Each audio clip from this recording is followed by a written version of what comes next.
Assalamualaikum warahmatullahi wabarakatuh. Selamat pagi.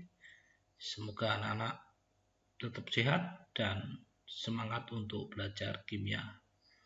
Pada pertemuan kali ini, kita akan belajar tentang korosi. Apa itu korosi? Nah,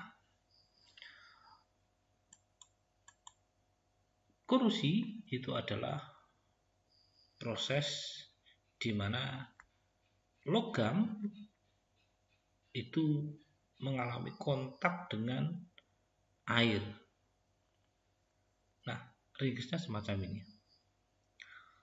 Jadi ketika pada besi mengalami kontak dengan air, ini besi, ini air, ini akan terjadi reaksi oksidasi atau bereaksi dengan O2. Nah, sehingga semacam ini. Fe bereaksi dengan O2, ada 2O. Ini. Sehingga ion Fe droplet tersebut mengalami oksidasi berlanjut dengan reaksi semacam ini. Nah, ini adalah yang dinamakan korosi atau dalam bahasa Jawa disebut neyeng. Oke, ini tentang korosi. Nah, ada beberapa penyebab korosi pada besi. Nah, salah satunya ini yang pertama adalah adanya konsentrasi H2O dan O2. Jadi seperti proses korosi yang saya jelaskan di awal. Jadi ini misalnya besi. Dalam kondisi kelembaban yang tinggi, besi akan cepat berkarat. Selain itu, dalam air yang kadar oksigennya terlarut lebih tinggi, perkaratan juga lebih cepat. Ini misalnya pada pipa-pipa air yang menggunakan logam besi, ini juga akan mudah berkarat. Hal ini sebagaimana air dan oksigen masing-masing berperan sebagai medium terjadinya korosi dan agen pengoksidasi besi. Jadi mengalami oksidasi. Yang kedua, faktor penyebab korosi pada besi, pH. Nah, biasanya zat asam itu bisa mempercepat proses terjadinya korosi. Jadi bisa dilihat pada suasana yang lebih asam, pH di bawah 7, reaksi korosi besi akan lebih cepat terbentuk maksudnya. Sebagaimana reaksi reduksi oksigen dalam suasana asam lebih spontan yang ditandai dengan potensial reduksinya lebih besar dibanding dalam suasana netral atau basah. Contohnya ini kendaraan yang sering terkena hujan, nah itu juga dapat menyebabkan logam-logam pada kendaraan itu cepat mengalami korosi. Atau kendaraan di daerah industri itu juga lingkungan industri, jadi itu juga akan lebih cepat mengalami korosi dibandingkan kendaraan-kendaraan di daerah pegunungan. Ini akibat karena hujan asam, ini salah satunya. Nah, yang kedua, elektrolit. Nah, keberadaan zat elektrolit seperti garam pada medium korosi akan mempercepat terjadinya korosi. Sebagaimana ion-ion elektrolit membantu mengantarkan elektron-elektron bebas yang terlepas dari reaksi oksidasi di daerah anode kepada reaksi reduksi pada daerah katode. Jadi misalnya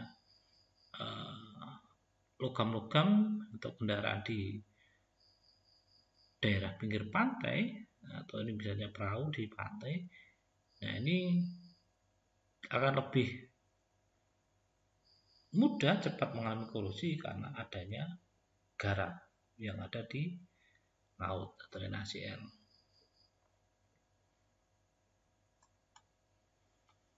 Selanjutnya suhu.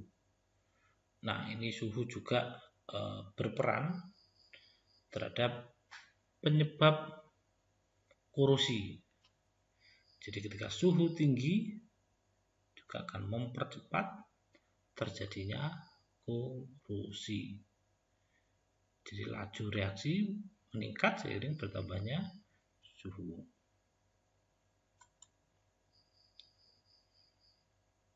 Nah, selanjutnya ini galvanic coupling.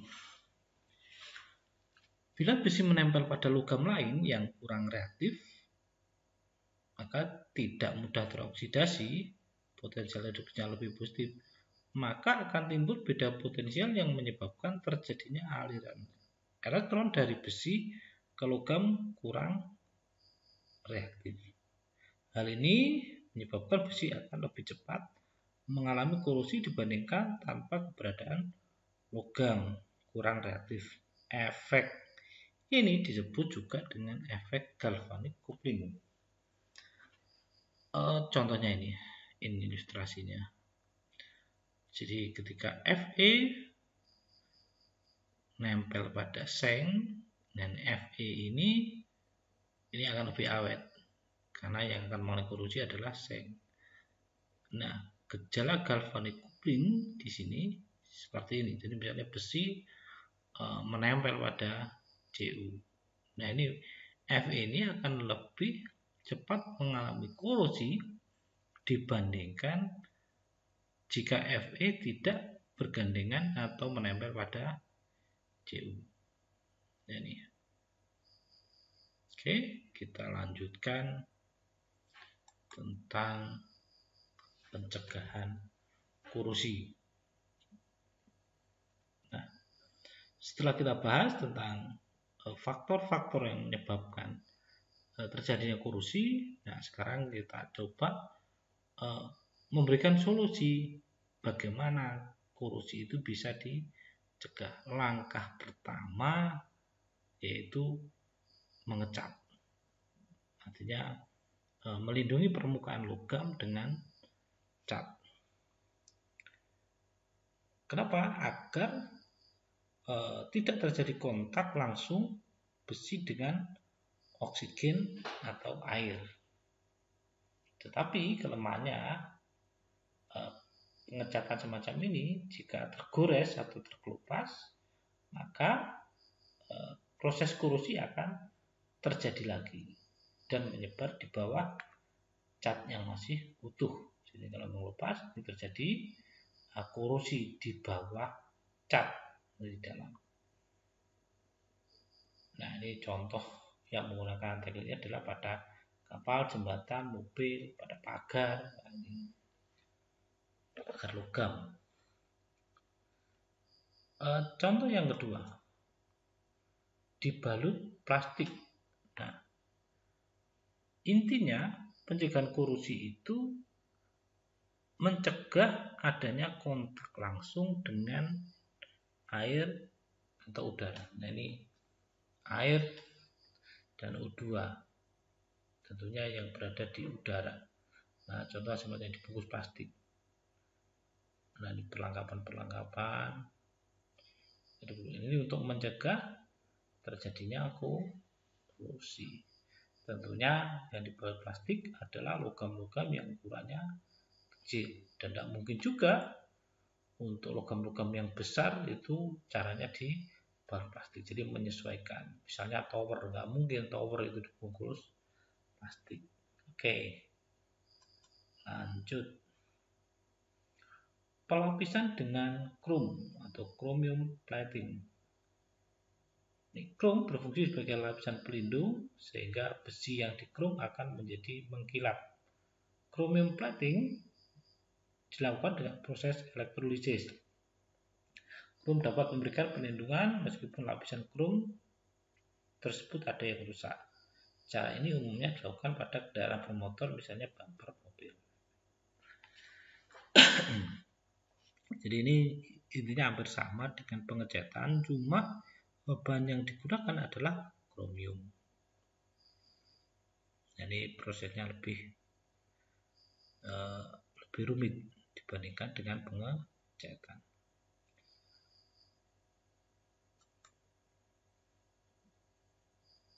Selanjutnya, pelapisan dengan timah atau tin plating. Timah termasuk logam yang tahan karat, sehingga kemasan kaleng dari besi umumnya dilapisi dengan timah. Proses pelapisan dilakukan secara elektrolisis atau elektroplanting. Lapisan timah akan melindungi besi selama lapisan itu masih utuh. Apabila terdapat goresan, maka timah justru mempercepat proses korosi karena potensial elektroda besi lebih positif dari timah. Jadi ini penggunaannya misalnya pada kaleng semacam ini.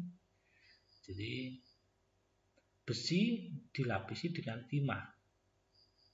Nah, semacam ini. Tetapi untuk semacam ini kelemahannya, bila terjadi goresan pada kaleng ini, proses korosinya akan terjadi lebih cepat karena besi lebih elektropositif dibandingkan timah. Selanjutnya, jadi sebaliknya, perlindungan dengan, kalau ini besi dilindungi dengan logam yang lebih mulia. Nah, kalau ini besi dilapisi dengan logam yang kurang mulia atau lebih positif dibandingkan besi. Yang namanya pelapisan dengan seng atau galvanisasi. Seng dapat melindungi besi meskipun lapisannya ada yang rusak. Hal ini karena potensial elektron di besi lebih negatif daripada seng. Maka besi yang kontak dengan seng akan membentuk sel elektrokimia dengan besi sebagai katode. Seng akan mengalami oksidasi sehingga bisa akan lebih awet. Berbeda dengan sebelumnya, bila ini terjadi goresan, nah ini juga tidak akan mempengaruhi secara signifikan besi mengalami korosi. Jadi untuk korosi nanti seng dulu yang akan mengalami korosi. Nah, selanjutnya adalah pencegahan korosi dengan cara perlindungan katodik. Nah, kalau kita amati, misalnya kalau ada di sekitar kita itu ada tower atau sejenisnya, tower misalnya tower Telkomsel, tower Indosat atau tower-tower yang lain, itu biasanya akan ditanam di tanah untuk kaki-kaki tower yang tentunya itu logam. Nah, untuk melindungi kaki-kaki tower itu agar tidak mengalami korosi, karena di situ kaki tower itu juga terjadi kontak dengan air atau O2 yang ada dalam tanah. Nah, untuk melindunginya yaitu dengan menghubungkan kaki-kaki pipa itu dengan logam yang lebih positif atau, nah contohnya semacam ini. Nah, biasanya logam yang digunakan adalah magnesium semacam itu. Nah, ini kita perlindungan katodik dilakukan dengan cara menghubungkan logam yang akan dilindungi dengan logam lain yang mempunyai potensial elektroda yang sangat rendah. Potensial elektrodanya yang lebih rendah. Jadi biasanya Mg yang paling umum digunakan.